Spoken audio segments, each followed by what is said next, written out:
Love Radio. Love lang. Always your number one. SM Radio Station. Love Radio. Hey! Tambala na!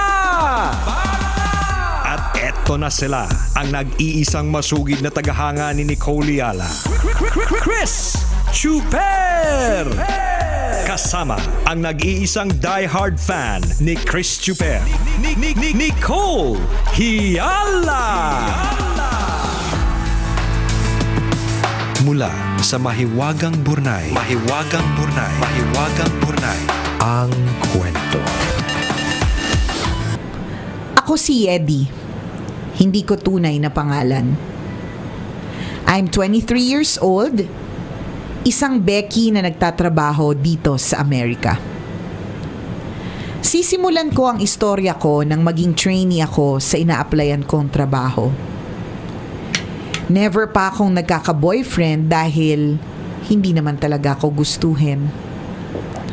Hindi na ako magdadahilan na I'm a strong, independent woman kaya hindi ako nagkaka-jowa. Talagang hindi lang ako gustuhin. May ganun kasi. Parang, it's my choice to be single. I'm strong and independent. Ganyan. Pero yung totoo, hindi talaga gustuhin. Hindi talaga ligawin. Hindi talaga ligawin. May ganun eh. Anyways, sa trabaho ko nakilala ang trainer ko na si Mark. Chinito, maputi, mapula ang labi, mapula ang pisngi at matangkad. Para sa mga Becky na tulad ko, si Mark yung tipong masarap titigan hanggang sa matulala ka na lang. Dahil attracted ako sa kanya, sinusulit ko talaga ang mga training sessions namin. Kapag tinuturuan niya ako sa computer, gustong-gusto ko yung ginaguide niya yung kamay ko habang hawak naming dalawa ang mouse. Yes! Alandi-landi nyo. Landi mo, Yedi! Habang nakatingin siya sa computer, pasimple kong aamuyin yung leeg niya na malapit na sa balikat ko. Yes. Harot-harot nyo. Harot! Tatanungin niya ako kung naiintindihan ko daw ba ang itinuro niya sa akin. Magsisinungaling ako at sasabihin kong hindi para wag muna siyang umalis at ulitin namin. Sa tuwing makakasabay ko siyang pumasok, parang nahahalata ko na naiilang na siya sa akin. Dumating ang exam day ng training ko. Nakita ko si Mark na tumingin sa akin. Lumapit sa supervisor niya, may ibinulong habang umiiling-iling.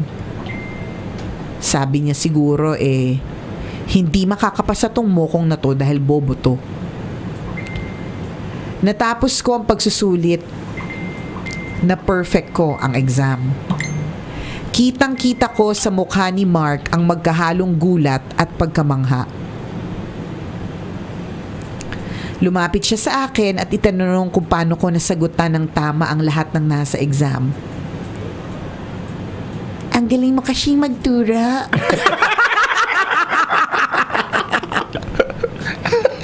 Ang sabi ko sa kanya. Doon ko na siya unang nakitang ngumiti sa akin. Tinapik niya ang balikat ko at pagkatapos noon lagi niya na akong chinichika. Doon na nagsimula ang friendship namin ni Mark. Isang araw tinanong ako ni Mark kung bakla daw ba ako. Ang lagkit ko daw kasing tumingin sa kanya at kulang na lang daw hubaran ko siya. Inamin ko ang totoo. Sinabi ko na bakla ako. Sinabi naman niya na may girlfriend daw siya. Ay! Yun lamang. Ang sabi ko, bakit? Tinatanong ko ba? Yes. Naalala ko yung kalbo agad. Bakit? Sino ba? Paano masabi? Paano mo nasabi? Para tuloy siyang napahiya sa pagiging prangka ko. Tapos tinanong ko pa siya ng ganito. O bakit? Ikakahiya mo ba pag nagkaroon ka ng kaibigang bakla? Ginantihan niya ako. Sumagot siya ng isang malutong na oo. Joke lang! Ang bawi niya sa akin. Alam mo, Yedi, wala naman dapat pinipiling kasarian ng pakikipagkaibigan. Ang sabi niya sa akin. Kinilig ako ng bongga nang marinig ko ang mga sinabi niya. Kasi kahit magkaibigan lang kami, masaya na rin ako dahil lagi ko naman siyang kasama. Lalo kaming naging close sa isa't isa at sa tuwing kakausapin niya ako, parang nagsuslow mo talaga ang paligid ko. Yes. Naman, Yedi.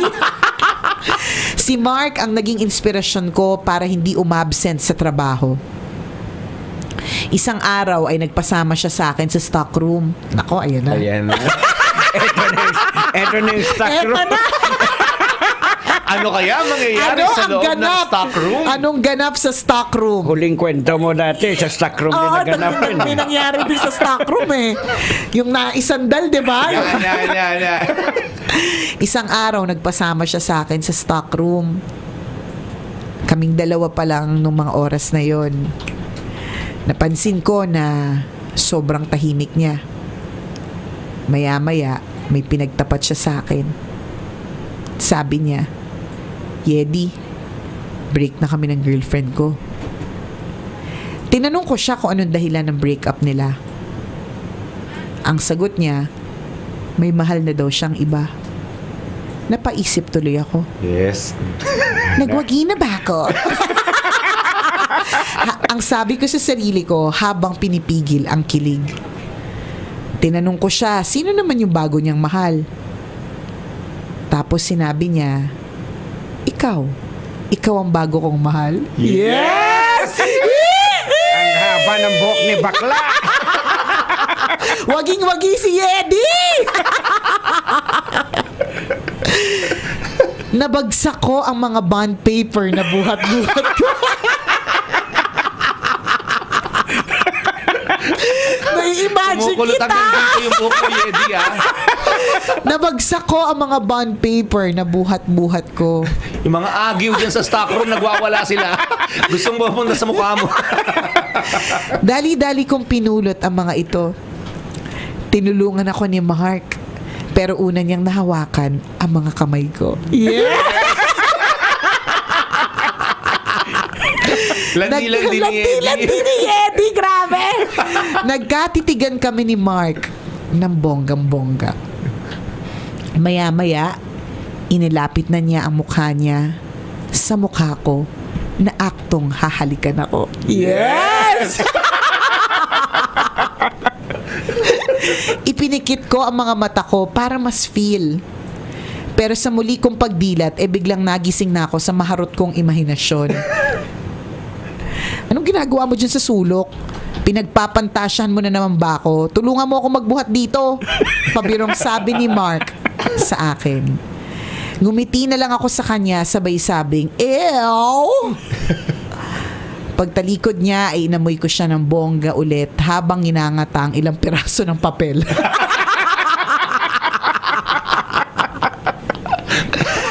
Kahit alam kong imahinasyon ko lang ang naudlot na kissing scene na yon, ang saya pa rin sa pakiramdam na may love life kami ni Mark na ako lang ang nakakaalam. Aww. Pero ang totoo, masaya talaga ako kahit magkaibigan lang kami ng poging trainer ko. Ang mahalaga ay manatili ko siyang inspirasyon sa aking pag-aaral at pagtatrabaho. Yan po ang Malapantasya serye kong Kabaklaan. Ako po si Yedi, Forever Tambalerina. At ito ang aking kwento.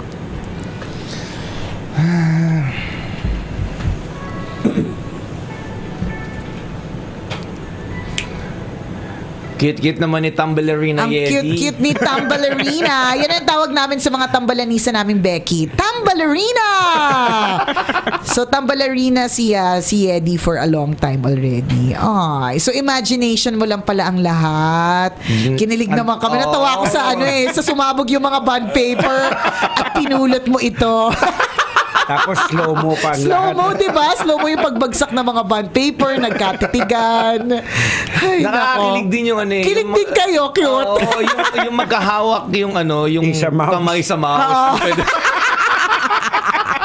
Tapos magkadikit yung mukha niyo. Oo, tapos nag-aamuyan kayo ng naaamoy hininga. mo yung leeg niya. Nakakakilig din naman. Pero di ba sabi nga natin, lahat ng mga dumadating sa buhay natin merong purpose o merong dahilan. And in your case, Yedi, ang purpose talaga ni Mark is to make you feel inspired. Diba? Tama. At sana, Which is good. oo, sana maging ganyan lang din yung thinking mo kasi baka mamaya eventually, alam mo yun, may iba dyan, maninira na ng relasyon na may relasyon. Tama. Lalandi ka na talaga ng bongga, kakalimutan mo na yung friendship, ganun. Correct. Tama yun. Para ganahan ka talagang gawin ng isang bagay o ganahan kang pumasok sa trabaho, hanap ka ng inspirasyon. Pwedeng office mate mo, pwedeng kaibigan mo, pwedeng yung family mo. Diba? So yan ang ginagawa ni Yedi. Inspirasyon niya si Mark. Araw-araw kaya hindi perfect attendance yan eh. Oh, service awardee na nga yan eh. Correct. Most loyal. Alam mo, mas maganda kung minsan yung ganyang feeling na hindi mo na nile-level up kasi alam mo may boundary. Oo. Yung tamang kilig Correct, na correct. feeling, Diba? yung crush mo. Ang ganda eh. Yung mga tipong pag dumadating si Mark, gaganon ka. Ngangata ng papel. Oo. Nangatain ko na lang yung papel. Nakakalurkay. Pero kinilig din kami ha. Thank you for making us feel that kilig today, Yedi. Ang sarap ng ganyan. Namnamin mo lang. Ang kagandahan kasi niyan, kayo in good terms. Di ba? Talagang araw-araw, kayo yung posibleng laging magkasama, magkakasabay sa elevator, magkakayayang magsabay mag-lunch. Tsaka sobrang sarap kasama ng mga Becky. I'm sure yun din yung dahilan kung bakit si Mark parang nung nalaman niyang bakla ka, tapos kahit malagkit yung tingin mo sa kanya, hindi siya homophobic or hindi siya hindi nangilag sa'yo. Hindi nangilag sa'yo kasi parang masaya kang kasama eh. Na-imagine Correct. kita, alam mo yun, yung tuwing dumadaan si Mark ngangatakan ng papel. Di ba? Cute mo, Yedi. Ang daming nainggit sa'yo. Yung maganda, nakakute talaga tignan yung parang legal na crush mo yung Oo, na alam correct. niya. Na alam niya. Tapos na ganun yung reaction mo. Tama. And I'm sure yan si Mark, gumagawa din yan ng mga parang para lalo magpa-cute sa'yo. Feel na feel niya din. Pinapa-fall ka niya lalo. Pinapa-fall ka niya. Hindi ka namin binibigyan ng false hopes, pero girl, baka naman. Eventually. Oo, dahil open ka sa kanya, magagawa mong harot-harotin yan. Oo. Diba? Kasi alam niya yung Alam niya yung makarot ganun ka. Oo. Correct. Diba? Ako, I love Becky. Sila talaga yung mga nagpapasaya ng buhay ko. Kaya Tama. siguro talagang diba, ang dami natin alam na baklang term. Oo. Kasi ang dami nating kaibigan mga Becky. Yung parang hindi mag-aalilangan sasayaw ng BAM. Alam mo yun? Yung kahit nasa gitna ng meeting. Alam mo yun? Yung ganun. Taros. Oo. Abe, di ba? Masaya talaga. They are so gay. Literally and figuratively. Literally and figuratively gay. O, diba? Yes. So we're happy for you na you found your kilig. Sana naman eventually you'll find your true love. true love, 'di ba? Huwag mo masyadong isipin. Tanggalin mo sa sistema mo yung hindi ka gustuhin. Kasi kapag lagi mong iniisip yan, negative yan eh. Negative energy yan eh. Lagi mong iniisip na hindi ka maganda, hindi ka yung kaibigan ko hindi talaga maganda pero talagang dahil ramdam niya talagang magandang Becky siya. Ang dami yung jowa. 'Di ba? Kasi very positive talaga siya na, ay, maganda ako. Pero alam mo yun? So, kasi Iba't ibang lahi yung nagiging jowa. Nagiging jowa nun. Diba? Saka nagkakapera pa siya. Oo, meron kasi ding study sa mga eksperto na mas daig yung intelligence o mas daig ng sense of humor. Diba? over Ang intelligence. itsura. Diba?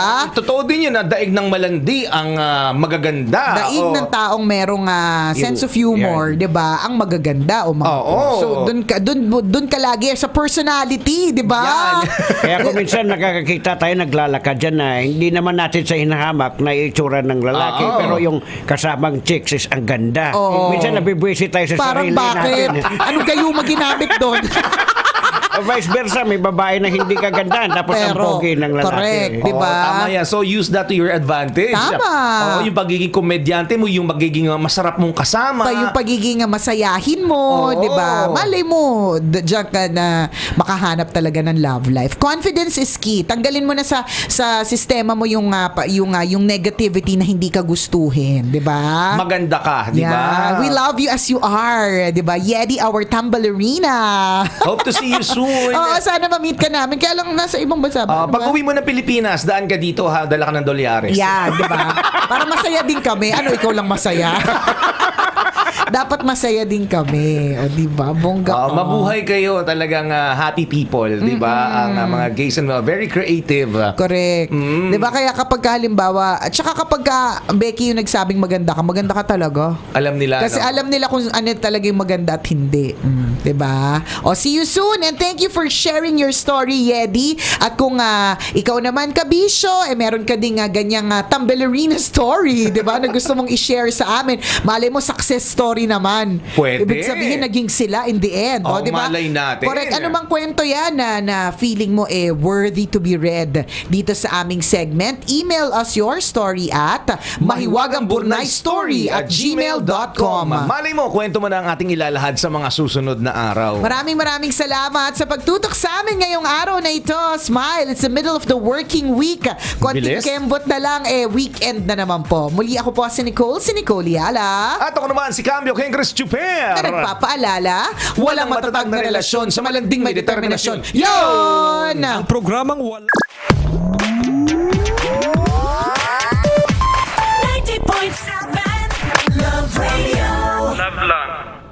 Always your number one. SM Radio Station.